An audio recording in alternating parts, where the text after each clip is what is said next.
Hey guys, so today's video, I wanted to give a shout out today to Massholes' wife because I'm gonna attach a video where she says she called the Sun Chronicle and she complained about the glowing write-up that they gave to Josh, and and the editor. I'll just let you guys listen to it. The editor was like, "Oh, really?" sort of thing. And well, it turns out that article is no longer. It can no longer be found. But there is a new article up in its place. Shall we see what that new article says?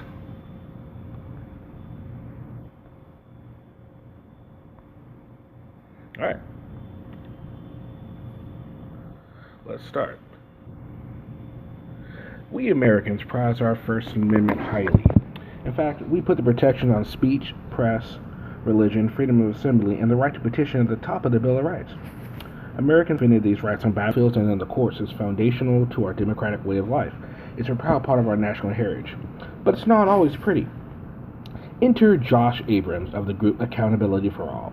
He has a YouTube channel where he posts videos of himself, cell phone camera in hand, confronting what seem to be mostly law enforcement personnel in diverse parts of the country and attempting to provoke a reaction.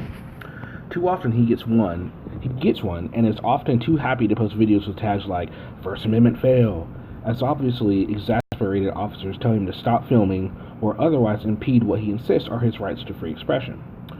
Earlier this month, cell phone in hand, he showed up at the Foxborough Public Safety Complex.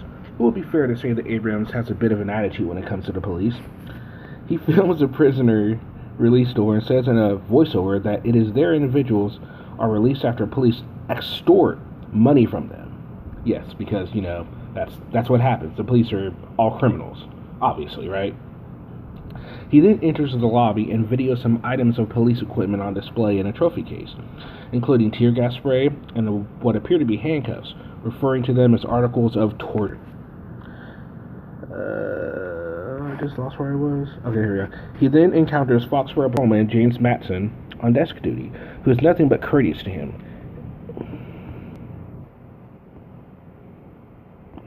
Go away.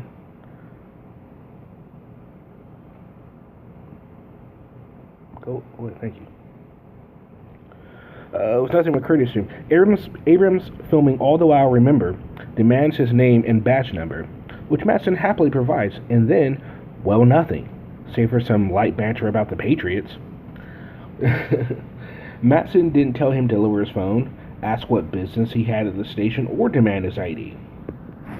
He treated him as a citizen with a right to be there and question authority figures. With no angry interchange to record, Abrams wanders around the public area of the station for a while, filming and commenting. In fact, a lot of the 26-minute video seems to consist of Abrams walking places. If we might suggest, most video programs have an editing function. Learn to use it. I'm sorry. That's like one of my favorite parts. This is the mainstream news source that gave him such a glowing review that he just couldn't stop talking about, remember? And they retracted it and put this in place. I find it hilarious. In the end, Abrams gives the Foxborough PD his stamp of approval, which prompted new police chief Michael Grace to say, "They give Foxborough police total thumbs up on how we address the First Amendment, which is a credit to the agency. We agree. Mr. Abrams seems mainly interested in provocation for its own sake, and how many views it can bring his channel, in this case about 3,000. They didn't have to say that, but yeah, he got quite a few views from it. But rights aren't dependent on how likable someone is or whether those in authority feel like respecting them.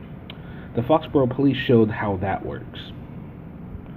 And let's see, are there any comments about this? Let's see. I don't know. Maybe.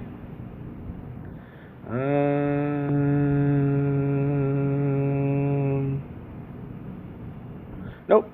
Okay. So there you go. Josh, of course.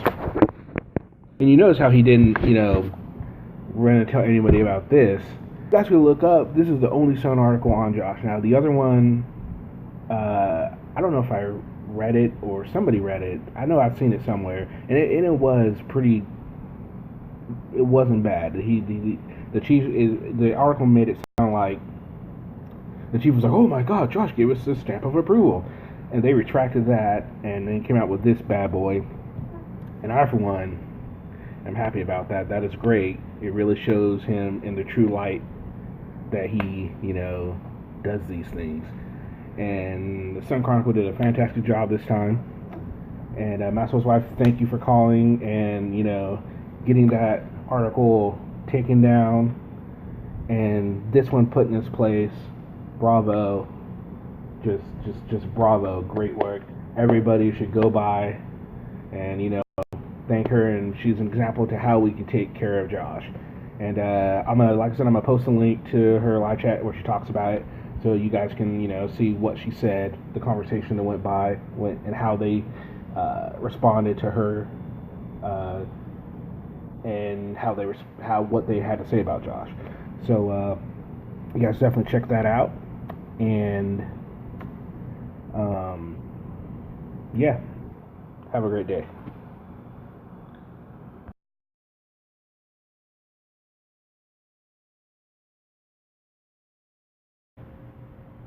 I also want to talk about this article.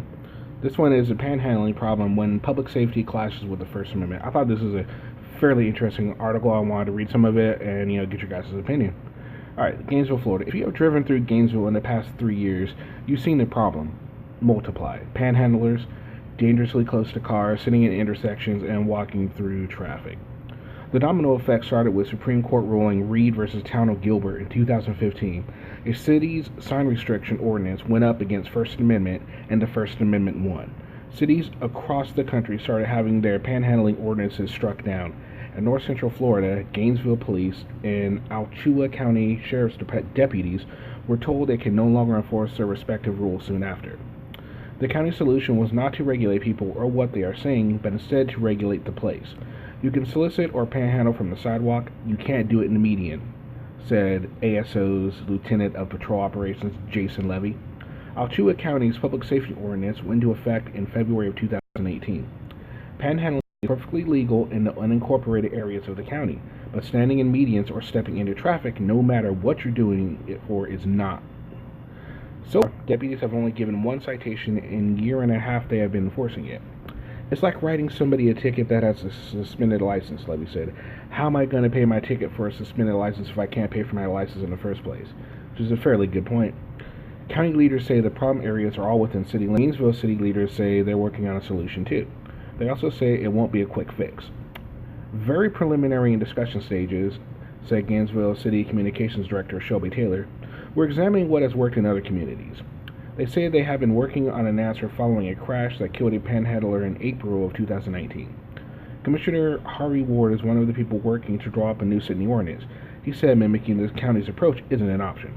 We need a better way of thinking about this, Ward said. A different way of thinking about this. The county has an ordinance, but to my understanding is that it isn't necessarily legally defendable.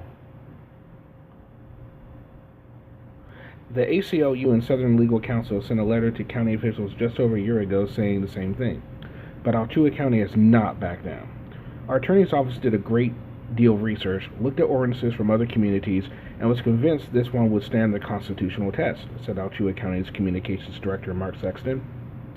SLC members now say the way the county has enforced the ordinance has not been problematic, and they are pursuing a lawsuit. Still, Gainesville leaders aren't convinced and are looking for their own unique solution.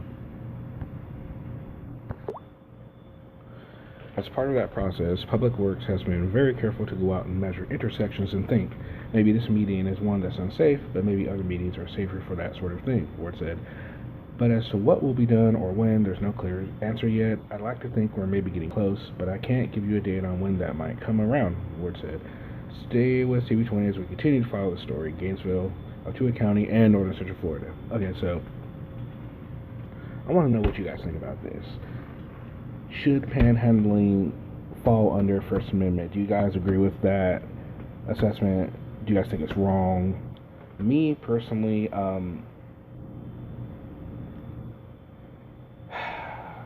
it is free speech, I think. People don't like it, obviously, but I mean, if they're in public, They should do it. It's definitely a bad look. I don't think it's very. It's not popular and tacky and all that, but you know, we can't pick and choose how to defend the First Amendment. So let me know what you guys think in the comment section. Thanks for watching the video all the way through if you did. And again, check out Masshole Wife's live stream. I'll go ahead and link it. And I hope you guys have a great day. We'll see. Hopefully I will. If not, you'll definitely have one tomorrow.